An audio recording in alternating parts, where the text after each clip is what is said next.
E aí, galera, tranquilo? Bom, Gotti aqui com vocês. Nessa aula a gente vai começar a ver um pouco sobre as funções oxigenadas, tá? Essa definição é uma definição bem vasta, existem muitas funções, então eu gostaria que você prestasse bastante atenção. É um tema maneiro, é um tema de orgânica que eu gosto bastante. Então, cara, vamos lá. Primeira função orgânica que a gente vai ver é um álcool. Antes de dizer o que é uma função orgânica, você precisa entender todo o contexto da química orgânica, né? A gente começa a fazer umas classificações sobre o carbono, né? O carbono é o objeto principal da química orgânica. Depois a gente começa a estudar algumas cadeias que esse carbono forma. E essa é uma característica interessante do carbono que separa ele, divide ele de outros elementos, né? Que é a sua capacidade de formar cadeias longas. Bom, outra capacidade interessante que o carbono tem é a capacidade de conseguir se ligar com diversos outros elementos. E aqui entra a ideia da função orgânica. O que são as funções orgânicas? São todas as classes de substâncias onde o carbono faz ligação com um heteroátomo, seja ele oxigênio, um halogênio, nitrogênio, ok? Entende mais ou menos essa ideia? Bom, então a gente começa aqui pelos álcools. O que são álcools? Álcools são substâncias orgânicas onde eu tenho uma hidroxila, um OH, né, ligado a um carbono saturado. O que é isso, carbono saturado? Um carbono sp3, que só faz ligações simples, ok? A sua fórmula geral pode ser expressa dessa maneira, considerando desde sempre que apenas uma hidroxila está dentro da cadeia e a minha cadeia só possui ligações simples, ok? É uma fórmula geral que para você ter uma noção ideal. Bom, existem vários álcools, né? Esse aqui talvez seja o álcool mais popular, o etanol, né? Tá na bebida alcoólica, usado como combustível, produzido na fermentação, né? Bom, existe também o metanol, né? Que é usado como combustível de dragster, de carro de corrida americano. Existem vários outros tipos de álcool. Existe o álcool isopropílico, que é usado para limpar aparelhos eletrônicos, né? Bom, diversos tipos de álcool, eu mostrei aqui 3 bem comuns. Vamos lá. Classificação dos álcools. Como que eu classifico os álcools? Bom, o primeiro tipo de classificação que eu tenho dos álcools é em relação à quantidade de hidroxilas presentes no álcool. Se ele tiver uma única hidroxila, eu chamo ele de álcool normal, né, o monol. Se eu tiver 2 hidroxilas dentro dele, é um álcool que eu classifico como diol. Se tiver 3 hidroxilas, triol, pode ser um poliol, que tem várias hidroxilas, ok? Segunda classificação. Quanto ao átomo de carbono ligado à hidroxila. Como assim? Eu estou querendo analisar o átomo de carbono onde a hidroxila está. Se esse átomo de carbono só estiver ligado a um outro carbono, é classificado como um carbono primário, como por exemplo o etanol. O etanol tem essa estrutura aqui. O carbono na qual ele está ligado, esse aqui, é um carbono que pode ser classificado como primário. Tranquilo? Como que eu vejo um álcool secundário? Vou desenhar mais aqui em cima. Um álcool secundário seria aquele onde o carbono que está ligado à hidroxila está ligado a outros 2 carbonos. No caso aqui, eu vou desenhar o álcool isopropílico. Esse álcool aqui, esse carbono, que é o que está ligado à hidroxila, é classificado como carbono secundário. E por fim, um álcool terciário, que eu vou pegar um exemplo mais simples possível aqui para você. Que eu tenho um carbono ligado à hidroxila com a classificação de carbono terciário. Tranquilo? Esse carbono do qual a hidroxila está ligada, vou apontar para você, é um carbono terciário. Tranquilo? Existiria um álcool quaternário? Não existiria porque o carbono só faz 4 ligações e ele tem que estar ligado a uma hidroxila para ser um álcool, né? Então, vamos seguir com a classificação. Bom, ainda temos algumas classificações para o diol. O que é um diol? O diol é um álcool que tem 2 hidroxilas. Como que elas podem ser classificadas? Primeiro, como vacinal. O que são dióis vacinais, né? Onde a hidroxila está ligada em carbonos vizinhos.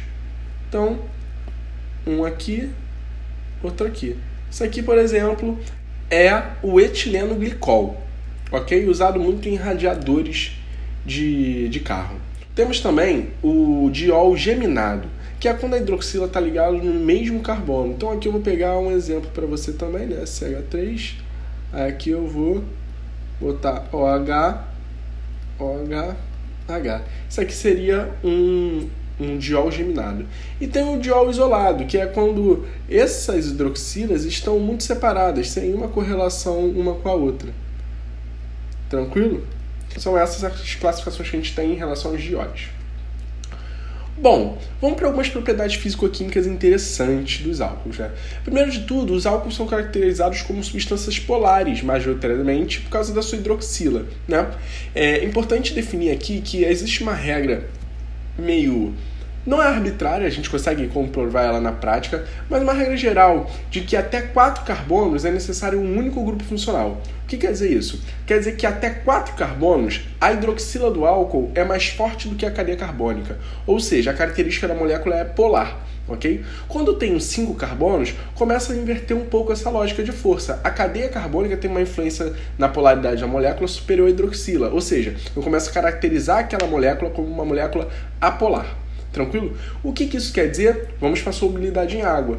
Até 4 carbonos, o álcool é polar o suficiente para ser solúvel em água.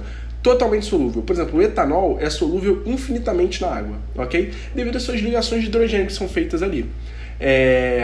Isso a gente vai ver tudo mais para frente, tá? Isso aqui é um panorama geral.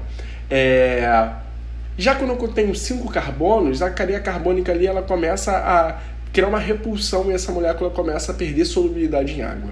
Bom, eu falei da ligação de hidrogênio. Se tem ligação de hidrogênio, que é uma ligação muito forte, é uma interação muito forte, com certeza o ponto de fusão e ebulição desses compostos são muito mais altos do que de hidrocarbonetos de massa molecular semelhante.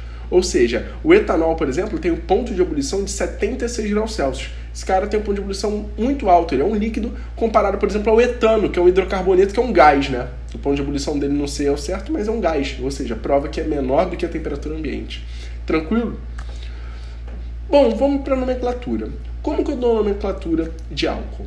Geralmente, eu uso a nomenclatura oficial, a nomenclatura IUPAC. Só que, como eu falei para vocês nas nossas últimas aulas, a IUPAC ela tem mudado um pouco a forma de cobrar, né? Ela tem agora preferido criar um PIN, um nome preferido da IUPAC, porque o nome usual de algumas substâncias se tornou tão usual que ele sobrepôs a nomenclatura IUPAC, né? Se tornou mais importante que a nomenclatura IUPAC. Então aqui eu vou mostrar para vocês os dois, né? No caso do álcool. Como que eu dou a nomenclatura oficial? Vou pegar aqui o nosso álcool de posto, o álcool que está na nossa vodka, né? O etanol, vamos ver por que ele é etanol. Eu dou o nome do hidrocarboneto, né? Et, porque tem 2 carbonos, an, porque é a ligação simples entre carbonos, e termina com ol, etanol. Tranquilo? Mas eu também poderia dar um nome usual. Como que ficaria o nome usual? Eu chamaria isso aqui de álcool. O nome do radical, o radical é etan, né? Se fosse uma ramificação, tem que terminar com oico. Então fica radical, álcool etanóico. Tranquilo? Esse seria o nome usual dele. Bom, vamos pegar aqui mais exemplos. Peguei aqui alguns exemplos para vocês verem que as regras que você usou anteriormente, você só vai aplicar elas aqui, tá? Bom, como que funcionaria?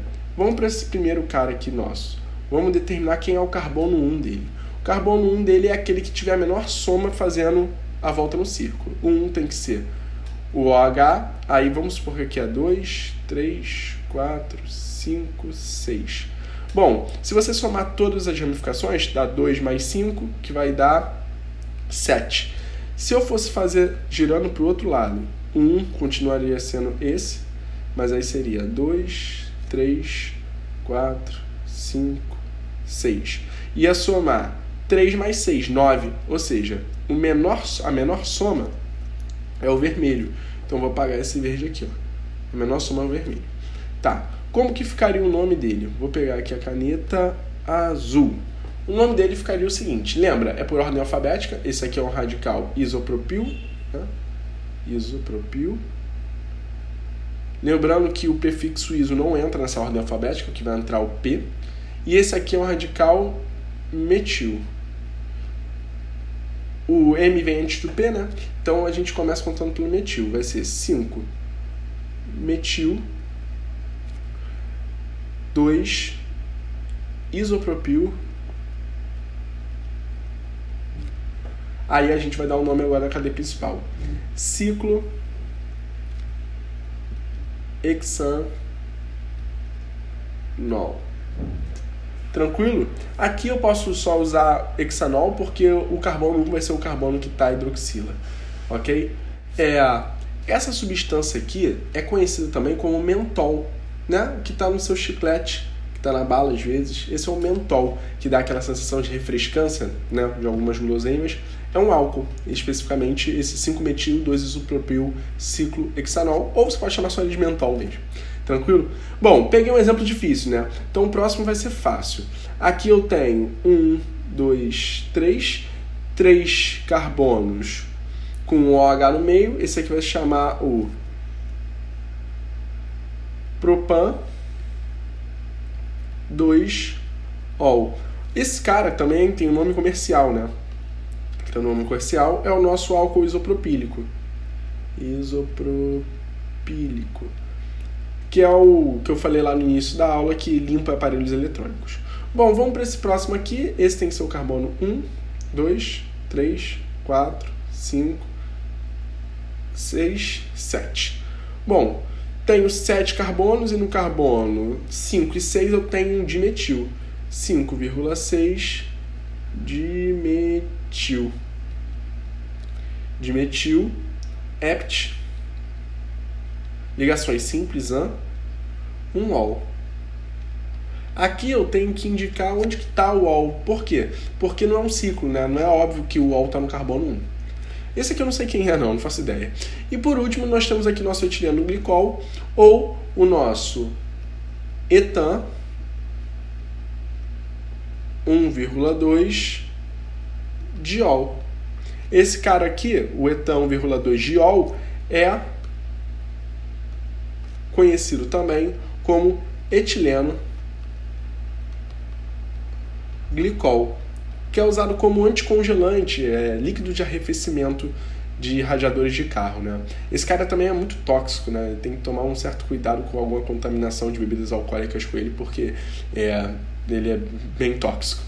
Bom, é isso, galera. A gente deu uma passada rápida com o álcool, né? É importante você saber da nomenclatura, é importante você conhecer algumas propriedades físico-químicas, tá? E, sem dúvida nenhuma, é importante que você conheça todas as teorias anteriores de orgânica, para tudo isso que eu te falei fazer algum tipo de sentido, ser um conhecimento complementar, né? Tudo se completa, tudo se encaixa bonitinho.